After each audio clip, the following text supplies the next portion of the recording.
It was announced yesterday that starting today, an ad buy placed by the Donald Trump campaign that was supposed to run from October 20th today through October 26th in the swing states of Minnesota and Ohio was effectively canceled.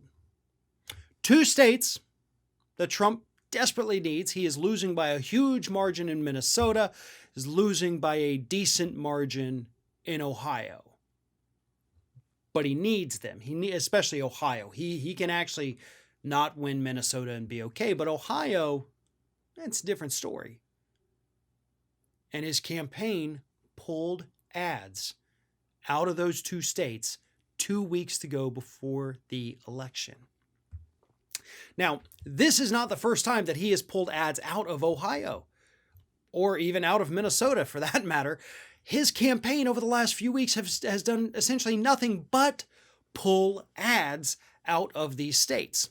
Now, I can tell you as a resident of Florida, the number of Trump ads I see on TV has dramatically increased. So it's likely that they're kind of putting all of their eggs in one basket. Technically, all their eggs in two baskets, because we also know they've redirected a lot of money over to Texas. So Florida and Texas are the two big prizes because they understand at this point, with Texas being a statistical tie, if Trump can't win Texas, he's done. Joe Biden is the next president of the United States if Texas goes blue. That is a given. And they can't risk that. So they say, listen, we'll just lose every other swing state that will also make us lose the election, by the way. And, we'll keep Texas blue and or Texas red, excuse me. And maybe keep Florida red for another 4 years.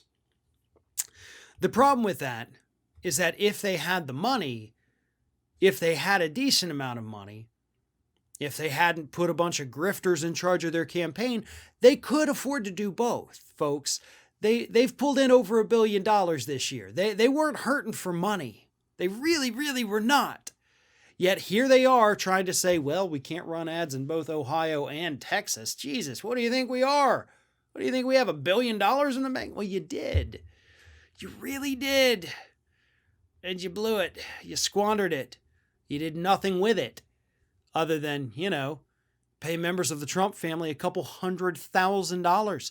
Allow Brad Parscale to spend upwards of $170 million to his own companies. You ran the campaign the way you run your businesses. And there's another thing happening here too. According to reports, the Trump campaign is not paying cities the reimbursement fees that they owe them for the rallies that Trump's hosting. And that's not just for 2020 either. Apparently, they haven't paid a lot of their bills from 2016. So, they're running low on money. The campaign is. The campaign is almost over. So, if Trump loses, what's going to happen? Well, he's going to be hit with a lot of lawsuits from those cities that he never paid. And what's he going to do then? He's going to do what he does best.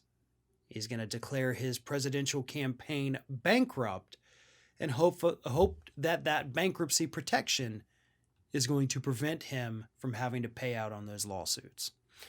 Not sure if that's how that's going to work. That's going to certainly be something new, considering it would be suing a presidential campaign and a presidential campaign having to declare bankruptcy.